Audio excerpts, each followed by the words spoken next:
Good evening. My name's Joe Sam Robinson. It's my pleasure to have with us tonight Dr. Griggoran. Now, I could say a lot of things about Dr. Griggoran, but I'll start off with saying he is one of the most brilliant neurosurgeons that I've come across in my long career. And besides that, he's devoted his latter part of his life to doing good works. And so, Dr. Griggoran, why don't you discuss some of what you've been up to recently in a number of places? And we've seen some of your work earlier, but why don't you sort of lead the audience through some of your recent adventures? So probably will be interesting, kind of go back to our original conversation that we had on the multiple occasions of the last few years. You know that I'm from Eastern Europe. I was born in Armenia, which is the oldest Christian country that was accepted Christianity in 301. This is why I finished my medical school. Then I was, as you know, long and complicated medical training, and ultimately, after I finished all my specialty training and requirement, I was working here in Macon, and I always felt the need to maybe go back to the country of my origin and potentially provide some kind of assistance, some kind of help.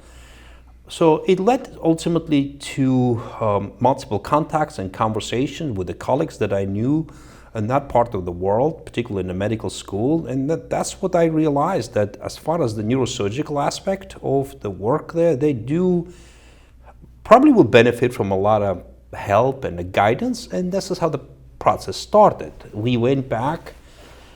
If you go back to about 22 years from now, this is when my initial contact with my Armenian colleagues started. Initially I was really all over the place. I did not know how to help, what am I doing, but we ultimately ended up training at least 50 people, doctors, nurses, technicians, we mostly coming and staying here in Macon, and at the time it was called Medical Center of Central Georgia, and working with us and observing, not actually working with us because you can't really work, but observing the type of work we do. And this process was continued till we helped to establish the cerebrovascular service. For listeners who might not know what the cerebrovascular service is, it's a part of the work that neurosurgeons do when we treat the strokes, the aneurysm, arteriovenous malformation by open and closed so-called endovascular. I mean, that actually took place almost 7 years ago. We received the presidential award at the time, President of Armenia, obviously. And our cooperation was continuing. I realized that this is not only country of Armenia that will benefit from this kind of cooperation, but there's a lot of places in the world that the medicine, and particularly such a complex part of medicine as neurosurgery, will be required and needed. And then what actually happened, and you remember a few years ago, there was a military conflict, a war actually, 44 days war between Armenia and neighborhood Azerbaijan. And as a physician, I thought, well, what can I do? Maybe I can provide some kind of health and medical support. So may we have a first slide, please? So the decision to go back there was actually very quick and very fast. I tried to contact multiple companies, and here, this slide actually shows it was almost like a Christmas morning. The day when I was supposed to leave on my flight to Armenia, I see outside all those boxes and boxes of the medical equipment. I thought, how am I gonna even carry this stuff with me? But we ended up taking 6 suitcases. Those boxes are big, but the stuff inside is actually quite small, very expensive. I hate not to mention all the companies that contributed to this sort of humanitarian trip to Armenia, but we brought almost $600,000-$700,000 of medical equipment. We landed in the middle of the COVID. Obviously, the airport was completely empty, all military activities going in the city, and we went straight to the hospital with this equipment. Can we have the next slide, please? So this is when we, in the neurosurgical office, unpacking stuff with the local residents and doctors, trying to understand what is there, what are we going to do with this. And then the casualties were usually coming during the night. Next slide. Yeah, this is one of these operating days in the local operating room. I actually brought my loops, as you can see, and the X-ray jacket and everything, and we perform large number of the surgeries As I said, patients were usually arriving in the middle of the night, and surgeries were performed usually during the day. Have a next slide. Yeah, and that's the team. Everybody at the time will still have to wear masks, even I think the COVID precautions are still continue. People are still wearing masks. Those are the residents, the head of the department. Those are the guys who are working 24/7 nonstop. That was an incredible trip. After I came back home, I kind of started thinking about that more and more. So the idea was, why should I limit myself to one particular country, even I was originally from this country, right? Yes. And that's what I belong to. My wife is Catholic, Polish Catholic, and we belong to local Catholic church in Metro Atlanta area. So the priest actually that joined this whole congregation, the church, he is Ethiopian, and his wife. I'm not wife. Sorry about that. His sister is a nurse working in the southern part of Ethiopia. So we had multiple conversations. He said, "Well, why don't we organize similar trip to Ethiopia?" And that's what ultimately happened. Yes. So can we go to the next series, please? And I think Ethiopia and Armenia have a connection, do they not? Early Christian connection, and possibly an alphabet. I know you've observed. This is my theory, and I wish one day I could actually maybe explore that more. But I always had the feeling that there's a lot of connections between all Christians as in Ethiopians and Yes. And Armenians, going back probably to the time of the 1st or 2nd century, probably even prior to that. Right. But this is amazing country. I was fascinated. It was the first time I went to that part of the world. It was complicated flight, truly. And this slide, can we have the first slide? After arriving to Addis Ababa, which is the capital in Ethiopia, I went to the Black Lion Hospital, which is in the center of the capital. This is a huge hospital. If we think local hospitals here as a Navy Center Medical Center as a big hospital, this hospital at least twice or 3 times bigger. Yes, And often yes. people don't know how many patients are there. Yes. 120 million people in the country of Ethiopia, and Really? only Wow. in less than 15 neurosurgeons. Well, So shortage was actually pretty significant. absolutely. So, and in the middle of a war as well. Is that right? Ethiopia's, you could call it a civil war, so a lot of distress. Most Not of the an easy war, place to be. yes, the most of the war was in the north part of the country, in the capital, where I was initially.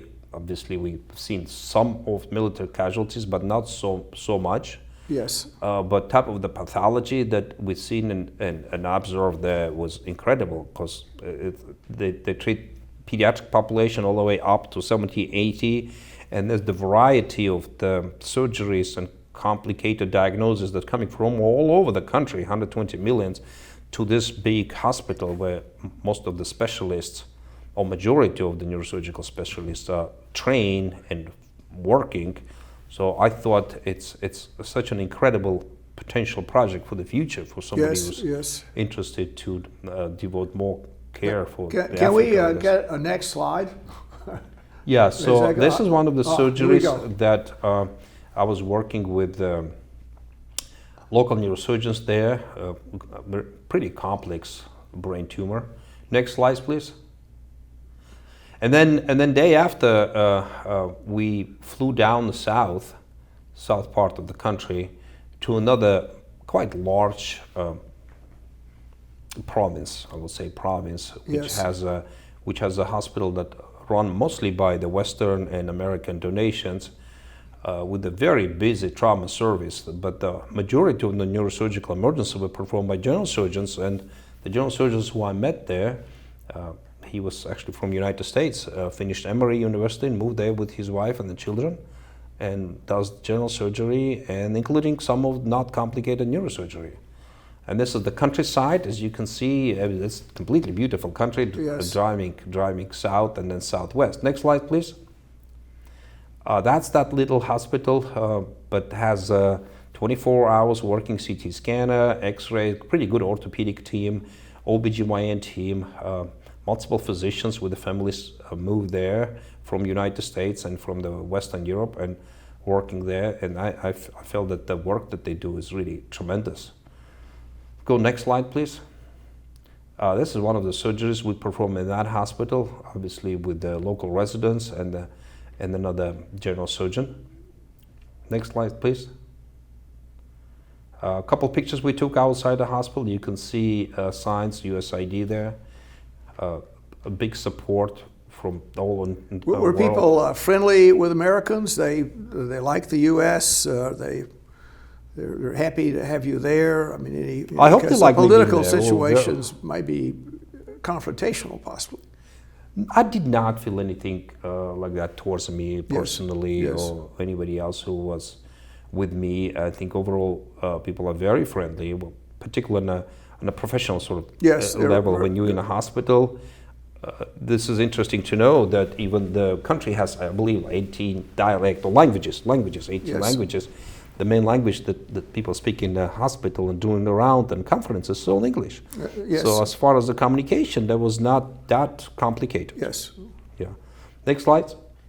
And that is obviously at the end of the trip, we met the director or the head of the hospital with the idea of what are we going to do, because the one person cannot clearly do that. It's impossible to provide any kind of help except flying there for a week or two, bringing some equipment, and that's how we come up with this idea of potentially setting up the foundation. And I guess the second part of the show might involve my colleagues, co-founders of the Worldwide Surgical Mission, which is the U.S. 501c foundation. The purpose is to provide care and training and equipment for the part of the world that actually needs that. Yes. That was, I believe, that was a September of the last year, and obviously it's impossible to say anything about medical trip and the surgical trip at the time of the disaster and not to mention the Ukraine crisis. Yes, which is something that resonates with you, with your experience in that part of the world. So it's quite a terrible thing, isn't it? It's a civil war between brothers, if one could say that. Well, it is horrible. I grew up in that part of the world, and when I actually did my part of my neurosurgical training in Burdenko in Moscow, as you know. Yes. And this is one of the largest institutions in the former Soviet Union that actually accumulated people for training, and I was one of those trainees from all over the world, from all over the former Soviet Union, and we had a large number of people from Georgia, people from Ukraine. That's the other Georgia. The other Georgia, that's correct. Yes. It will be impossible for me at that time imagine that 30 years down the road after the breakdown of Soviet Union, you have such a horrific military conflict in that part of the world. Yes, very distressing, very distressing. That's super distressing. So obviously, me speaking languages, so Russian, speaking Ukrainian language, speaking Polish, I could not imagine not being somehow involved in this whole process. So, and the war started on February 24 last year, and I believe sometime beginning of March or middle of the March, I decided that I have to not necessarily do something, but let me see how can I help. I was able to contact my colleagues that I knew from before, and they live in Kiev, and another group lives in Lviv, which is the most western part of the city, pretty close to the Polish border. And I sent them email. They answered me about a week later with a list of the medical supply or surgical or neurosurgical supply that I would like to have. Now, don't forget, the entire supply, medical and neurosurgical supply, was distorted and pretty much broken down because of the war. People obviously thinking to send all the military equipment, but nobody will think sending some neurosurgical drills. That's not a key. So, and there was no flights. You can't fly to Ukraine, obviously, and I ended up flying to most southern and eastern part of the next country, which is Poland. This slide actually shows you. Can you guess what it is? Can you guess what this? That's not a missile, is it? No. Well, that's right. It's a Patriot missile system. See, I got it. It's a Patriot missile system yeah. you're landing in the airport called Rzeszów, which is the most southern part of the country, and you're landing between Patriot missile stations. So it was pretty immediately first feeling of that is something really wrong with this picture. I mean, I understand if it's a military airport, but if it's a civilian airport, obviously extraordinary tension. Extraordinary tension. Yes. Have a next slide. Crossing the border, one amazing thing was it took us a few hours to cross the border with Ukraine, and I met all sort of different interesting people there. That this slide, for example, showed us two British gentlemen, not a physician, not a nurses, but they purchased this old ambulance that they're standing in front of. They bought it in UK, and they drove all the way from UK through Poland to Ukrainian border with the idea that this ambulance was full with the donation stuff, medications, and some other supplies. They had this idea they're going to drive all the way to Kiev, and Kiev was under attack at the time, and just leave it there. Yes. And the ambulance apparently broke down a couple times on the way from UK, but they fixed it, and it is at the time was really incredible to see all those people going this way and the civilians coming back from the border to the migrating to NATO countries, to Poland and West. Yes. So next slide, please. And when we crossed the Ukrainian border, that's the first another disturbing picture. That's this military, it's obviously the soldier who lost his life during the war, and it's a funeral service. Yes. And we stalked him as funeral service about 30-40 minutes. And you will see, and I've seen those pictures from that moment all the time there. And that was just the beginning of the military conflict. Keep going, please. Next. And those the military blocks, to drive to Lviv, which usually takes maybe about an hour, takes substantially longer because you might be pulled over and checked what are you carrying by the Ukrainian military. It was very surrealistic and unusual trip. I spent there roughly about a week. We did a few surgeries. I delivered all the supply, and then I came back to U.S. And then I was still thinking, what can we do, and what are you going to do at the time of the war? So I had a second trip in this December. Yes.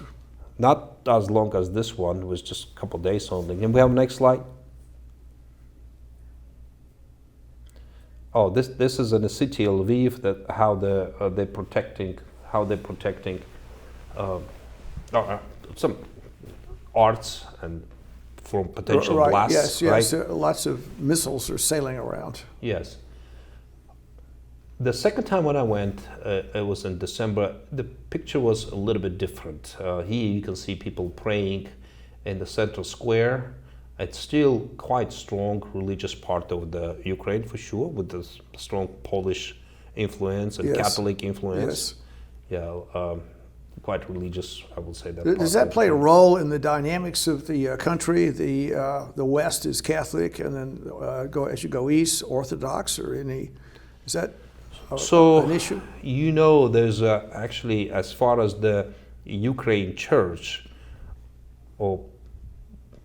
there's a two part of that, and this is the conflict that going on now. Part of this is Moscow Orthodox Church, and part is Ukraine Orthodox Church, and Moscow Orthodox. And I can't even go into details of that, but it's quite interesting, fascinating, what this kind of military conflict can lead to. But there's a clearly conflict between Ukrainian Orthodox Church, which is part of the Moscow, and then the other one, which is trying to now be separate, the same Orthodox Church, but now is part of exclusively Ukrainian. Yes. The tensions are not just, as you see, the tensions are not just between the people or nations, I guess, but between everything. Yes. But yes, answering your question, of course, the eastern part is much more Russian speaking, and the Russian language is much more obvious there than compared to the West. Yes. I don't know how much that contributed to the conflict. Possibly quite a bit. Quite possibly. Next slide, please. So, and that's our December trip, and my friends and co-workers and founding members of worldwide surgical missions, they will probably talk, you'll ask them question, but in the second part of that show. But in the December trip, we decided if I'm going to drive across the border with more medical equipment, I might as well have some kind of vehicle that have any signs. And we could not have the lights, obviously. We cannot have a siren or anything else. So we decided to go to the local store and just purchase the red tape. Think that it was a Christmas, so it was plenty of red. Yes, oh, I see. And you can see the sign that my cousin, who actually drove us all the way there, he put those red WSM, Worldwide Surgical Mission, on the car.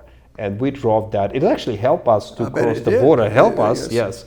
Even we have no official papers or anything, but we got stopped by police a couple of times, and we showed that this is Worldwide Surgical Mission's car, and even it's handwritten. Yes. But the purpose of that is to bring some medical equipment.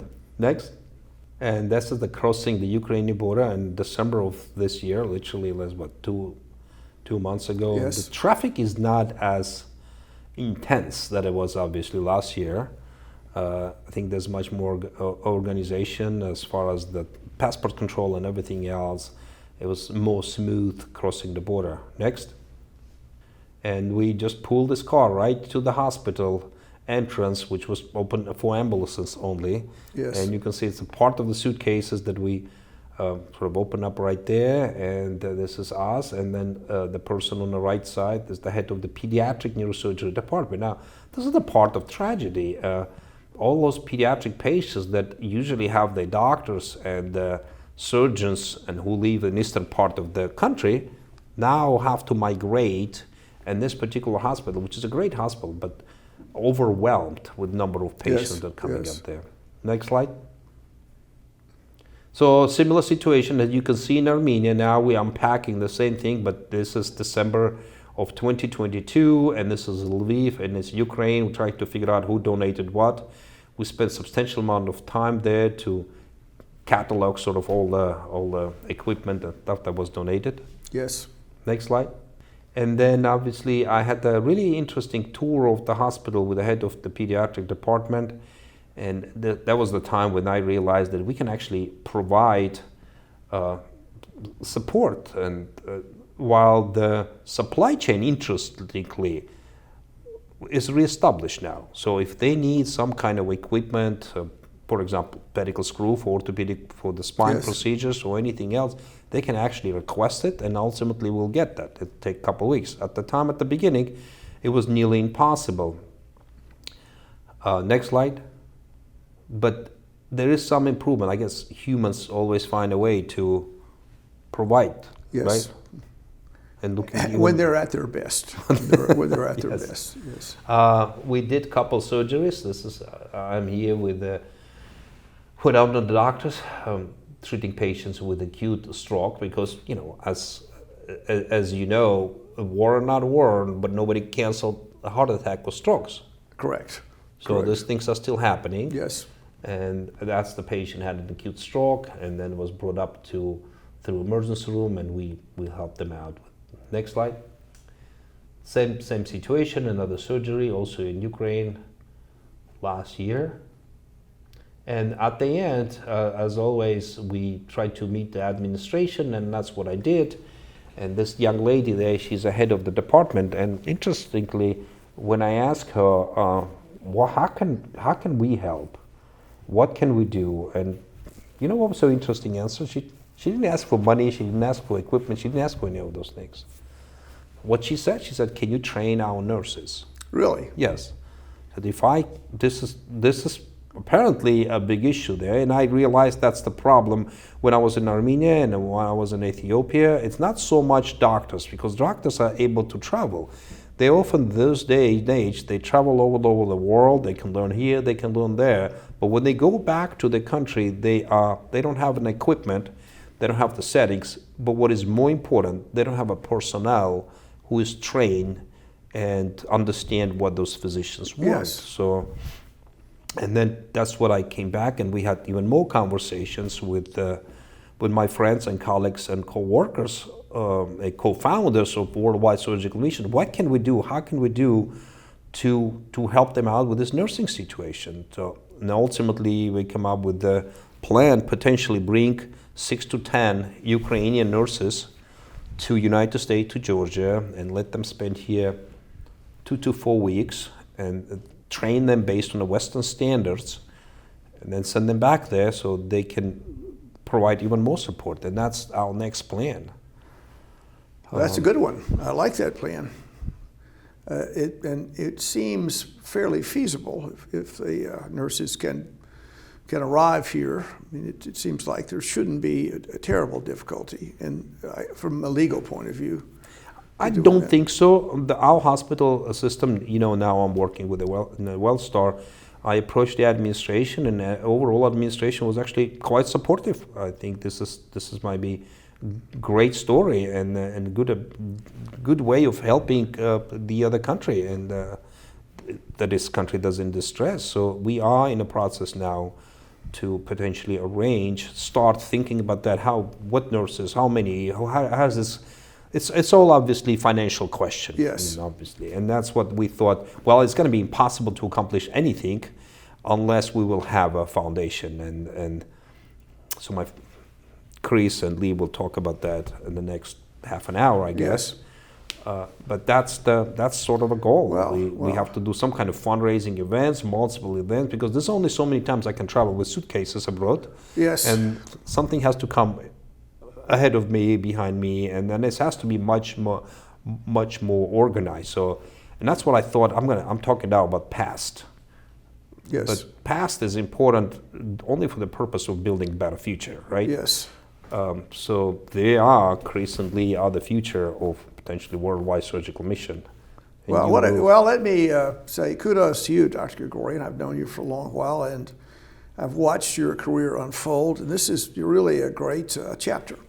And it seems really a good idea. I think medicine, healthcare, we have this relationship with our patients. We're sort of, in a way, secular priests at our best, I would say that. And the idea of extending this humanistic ambition that we have in our local world to other places is great. What a good idea. Kudos to you. I don't think there are too many people that would do something like this that I know of, and I'm glad that you're doing it. Are you in doing your this mission, if I can use that word?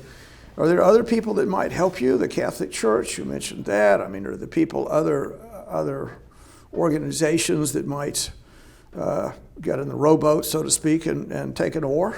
Are there other? It would appear to me that other people might help. CARE, for instance, might be someone that might collaborate with you. I'll just make those suggestions. Yeah, there's actually a substantial amount of interest on individual level, on level of the companies, and potentially some other non-for-profit organization in this country. There is a substantial interest. As you remember on those slides, you can see huge amount of equipment that was donated, hundreds and hundreds of thousands of dollars. So it's all doable. From that perspective, I think United States and industries are overall very supportive of this kind of humanitarian work, which is very important. Individually, I was surprised, but I contacted, and I know now multiple doctors, particularly in neurosurgery, because this whole foundation is ultimately mostly it's neurosurgery. Yes. And who are willing to travel with us, travel to different countries, different continents, and provide care. Yes, it is not uncommonly seen. And a lot of help from individuals as well, with contributions and timing and whatever. Obviously, this is something we just start doing, and we don't know exactly. We need guidance from the people who've done it before. This is not that easy. But we will. I think we'll be quite successful and we'll succeed. Well, Dr. Griggoran, thank you so much for coming once again. And I think we've discussed the past of the organization, and now we're going to look into the future. So thank you so much for being here, and keep up the good work. And it's good to see you again. Of course. Thanks for being here. Thank you. This program is brought to you by the Georgia Neurosurgical Institute. For over 50 years, rendering neurosurgical care to patients of all social conditions, treating complicated problems involving the brain, spine, spinal cord, and peripheral nerves, endeavoring to encourage quality care, medical research, innovation, and education on a local, national, and international basis.